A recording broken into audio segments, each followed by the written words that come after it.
Boko Haram should lay their arms unconditionally and be accepted in the community. Opportunities are out there for them. They can be rehabilitated. An ex-Boko Haram stands having laid his arms and comes back, turns his way away from his negativity. He stands to be a president of this country. He stands to aspire to any position in this country. How are they, my people? So Nigeria is a country where the Fulani bandits are forgiven. But when you, whether you are a TV man, an Igbo man, you're a Yoruba man, if you try to agitate, just as the Fulani elders have been doing, you will face the capital punishment. There's a video circulating all over the media, social media now, internet, where we saw Fulani bandits with guns.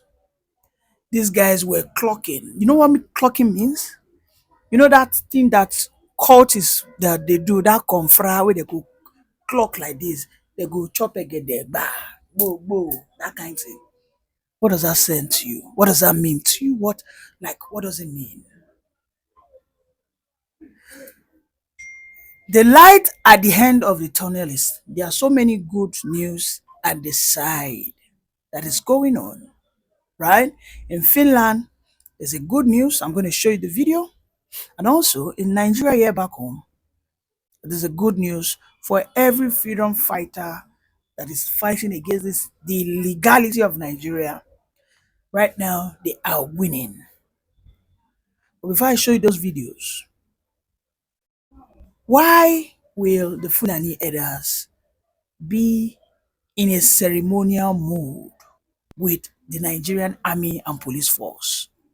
And to cap it up, a media handle came out to try and defend the Nigerian army, stating that what you see, no. Those bandits, they came to drop their... Wait. When terrorists, known terrorists, that have taken so much people's life, they come to surrender, are the Nigerian army and police force, are they supposed to be drinking a bottle of palm wine with them? Are they supposed to be doing that? These are people that have taken so much of your men. I mean, bandits have killed so many police and soldiers. They have killed innocent people.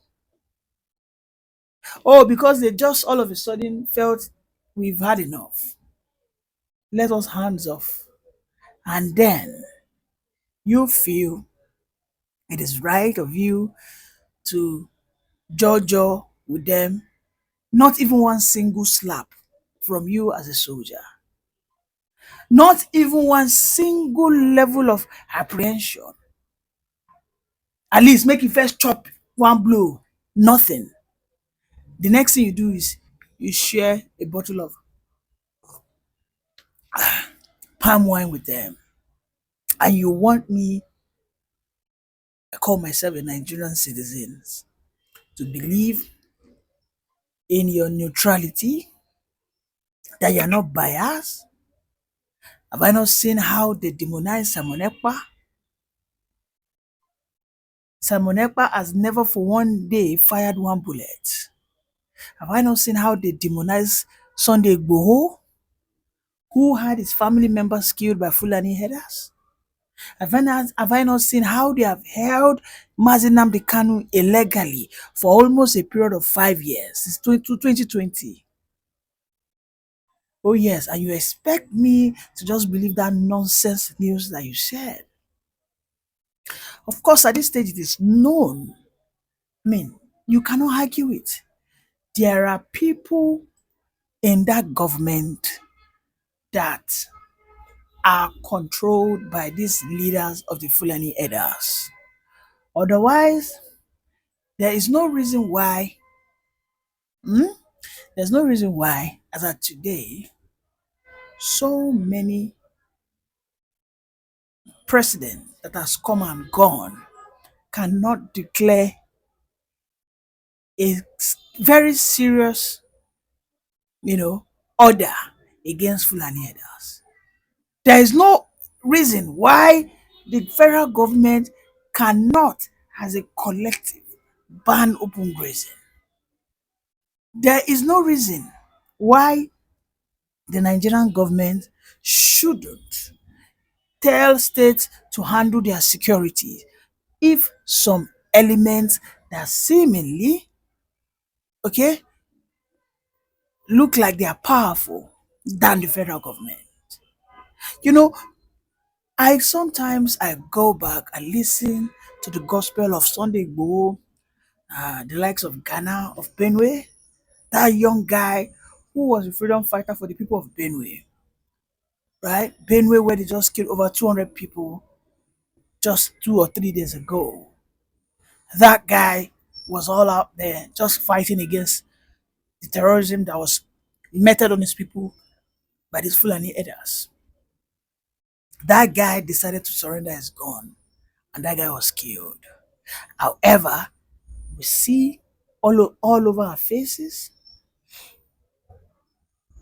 Fulani herders that go out there. These are Fulani marauding terrorist herders. I mean, this as reported by the victims of this horrendous incident. I am not the one saying it. This is what people who go through that experience say. That the people that come are Fulanis, the Fulani terrorists. Right? Now, these guys, we will see the video whereby, it's crazy. Let's watch the video together.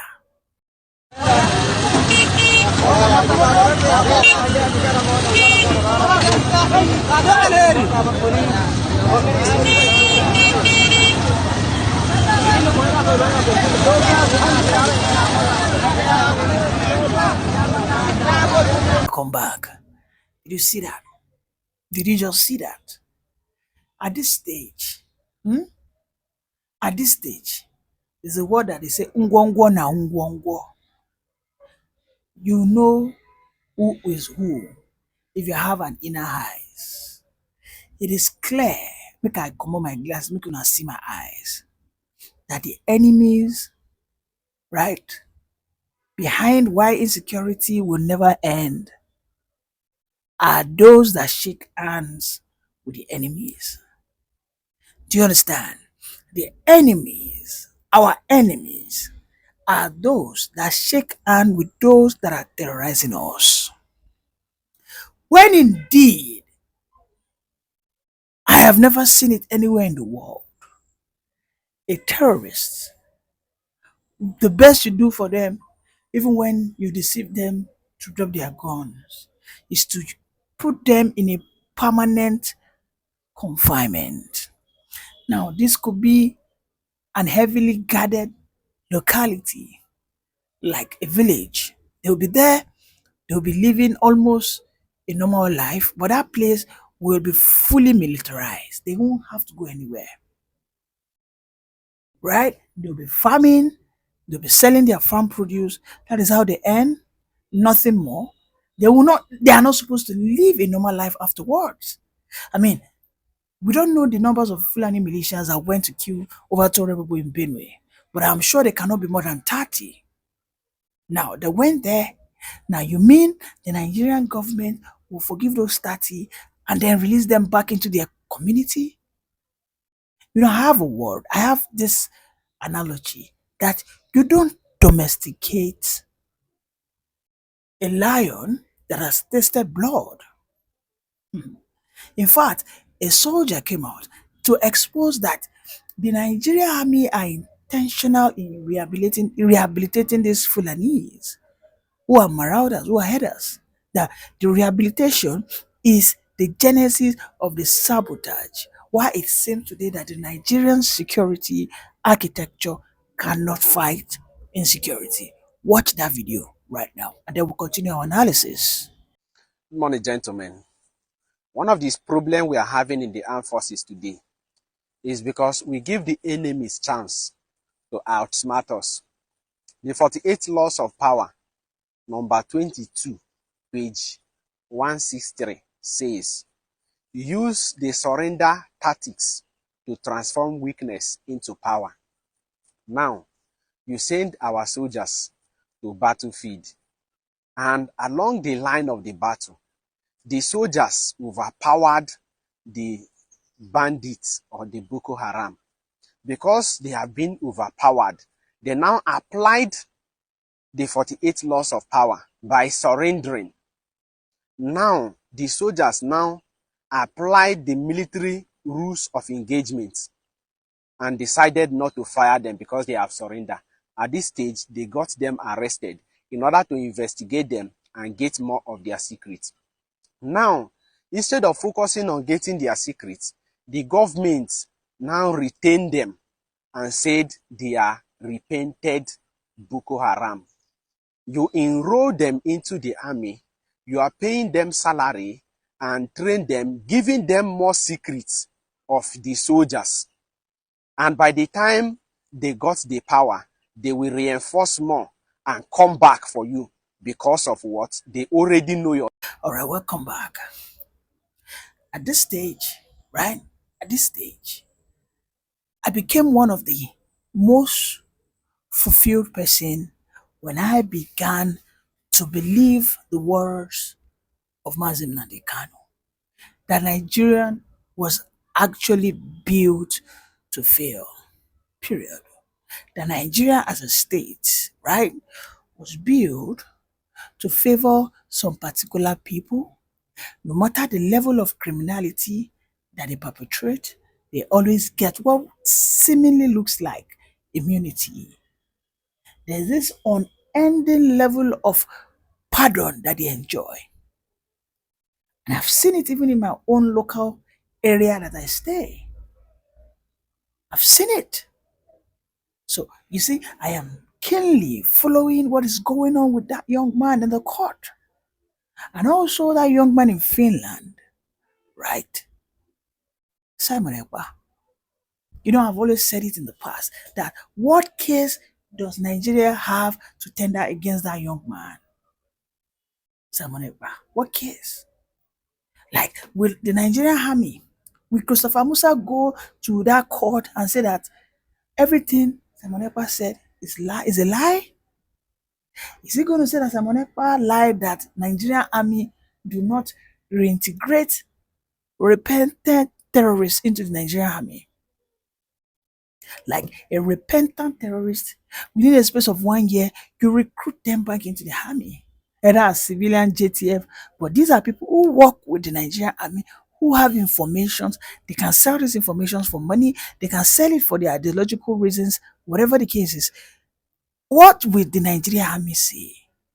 I mean, I saw the video. I was so joyous that Simon Ekpa is having his headway, that in the near weeks, that case might just be swept under the carpet that these people have no case. I tried to look into the court to see maybe I will see one person from Nigeria. I couldn't see anything. Let's watch the video together while I sip my palm wine. Umu Biafra Ledojishi. Odogu. Oh hey Biafra, oh hey Biafra, oh hey Biafra. Umu Chineke. Amato, let's get you again. Let's again. Odogu adigo kogade. Yes, sir. Yes, when we see any I am a Damba. Yes, okay.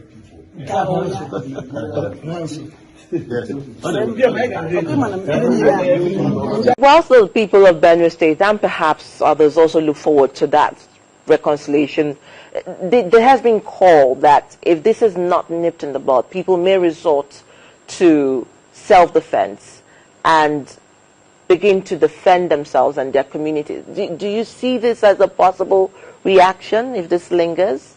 And now, what are your concerns? Let me begin with my concerns, ma'am. 1, You need to be trained to understand the dynamics of fighting, of guerrilla warfare, of getting out there to attack. The Constitution permits all of us to defend the self. The question is to what extent. Each time I speak about this, I not only get very passionate about it, but I cautiously guide my citizenry. It is not just advisable for you to say you will pick your knives and your machetes and sticks to get out there to fight. That is not good. There are conversations around this theme of community policing. I am one of the governors that accepted this, that projected it, and at any time at all, we call for community policing. If it is community policing, then the full power resides mean to call on those who understand the terrain where we are being attacked, who know the beginning and the end, the length and the breadth of our borders, because this